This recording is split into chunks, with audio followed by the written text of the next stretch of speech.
नीरू का बेटा फौज में बड़ी पोस्ट पर था। वो हमेशा तैनाती में बाहर रहता। घर में अकेली नीरू बोरियत महसूस करती थी। नीरू की सहेलियों ने उसे सलाह दी कि वो अपने बेटे की शादी करवा दे। बहू के आ जाने से सब ठीक हो जाएगा। बेटा अपार, तू तो फौज में रहता है, मुझे घर में अकेलापन काटने को दौड़ता है। तू एक काम कर बेटा, शादी कर ले, फिर बहू के साथ मैं घर में आराम से रहूंगी। क्या माँ, मैं जब तक मेजर नहीं बन जाता शादी नहीं करूंगा।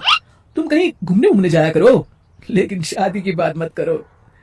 इतना कहकर अपार वहां से चला जाता है। लेकिन जाते वक्त उसे माँ की भी चिंता रहती है। एक दिन दरवाजे की घंटी बजती है। नीरू दरवाजा खोलती है तो सामने एक सुंदर सी लड़की साड़ी पहनकर सर पर पल्लू रखकर खड़ी होती है। कौन हो तुम बेटा, और तुम्हें किसने भेजा है? मेरा नाम कंचन है और मैं आपके बेटे अपार की बीवी और आपकी बहू हूँ। तभी घर का फोन बजता है। नीरू फोन उठाती है तो अपार का फोन होता है।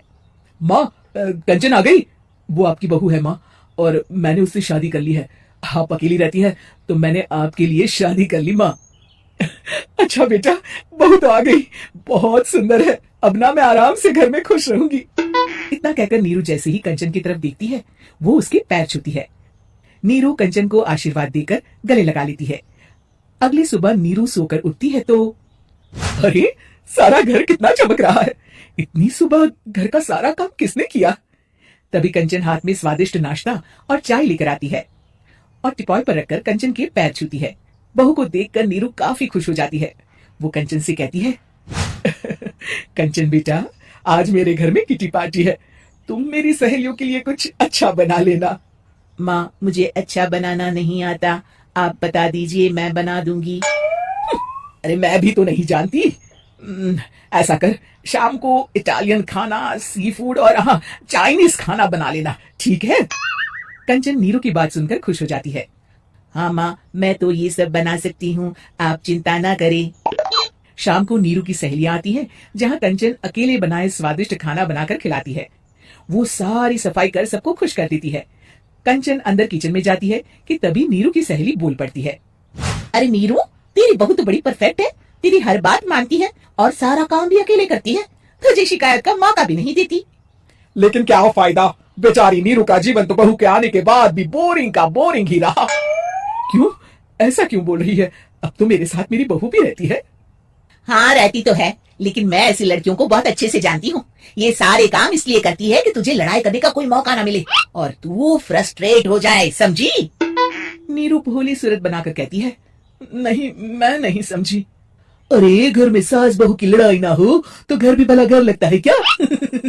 मेरे घर में ही ले ले, सुबह से बहू के साथ लड़ाई में इतनी चहल पहल रहती है कि मन हमारा भी लगा रहता है और पड़ोसियों का भी। नीरू मन में सोचती है, बात तो सही है, अगर ये मेरी शिकायत के बिना ही हर काम कर देगी तो मैं क्या करूंगी? रात को नीरू सोने के लिए कमरे में जाती है, जहाँ कंचन उसके पैर दबाने लगती है। नीरू को अच्छा तो लगता है, लेकिन वो किसी भी तरह से उससे लड़ाई करना चाहती है। बहू, दर्द पैर में नहीं सर पर है और तू मेरे पैर दबा रही है। मैं सर दबा देती हूँ माँ जी। ये कहकर वो उसका सर दबाने लगती है। तू एक काम कर, मेरे लिए बादाम वाला दूध ले आ, जा। कंचन जाकर सास के लिए दूध ले आती है। अब नीरू उसे जो कहती कंचन झट से कर देती। बहू, जरा छत से जाले निकाल दे। जी माँ जी। कंचन 5 मिनट में ही पूरे घर के जाले साफ कर देती है। नीरू तो देखती की दिखती ही रह जाती है। कमाल है, ये तो हर काम कर रही है। तरस गई मैं तो इससे लड़ाई करने को। इतना कह के नीरू चली जाती है। नीरू को एक दिन कंचन पर इतना गुस्सा आता है कि वो सोच लेती है आज तो उससे लड़कर ही रहेगी। मौका देखकर नीरू कंचन को पैर से लंगड़ी देकर गिरा देती है, जिसके बाद जो होता है नीरू को विश्वास ही नहीं होता। जमीन में 2 भागों पर गिरी कंचन के सारे पुर्जे बिखर जाते हैं। स्प्रिंग और उसके अंदर से रंग बिरंगी लाइट जलने लगती है। तभी घर की घंटी बजती है। नीरू डरकर दरवाजा खोलती है तो सामने अपार खड़ा होता है। क्या हुआ माँ, तुम इतना डर क्यों गई? कंचन ने कुछ किया क्या? कुछ कहा क्या उसने? मैं अभी बताता हूँ। तभी अपार की नजर कंचन पर पड़ती है। अरे माँ, तूने ये क्या किया? कंचन को तोड़ दिया। तुम्हारी खुशी के लिए मैंने रोबोट को तुम्हारी बहू बनाकर भेजा था, जिससे तुम्हारी हर इच्छा पूरी हो और तुम खुश रहो। माँ, ये तो इंसान थी भी नहीं, इससे तो गलती हो ही नहीं सकती थी। फिर आपने इसे क्यों तोड़ा?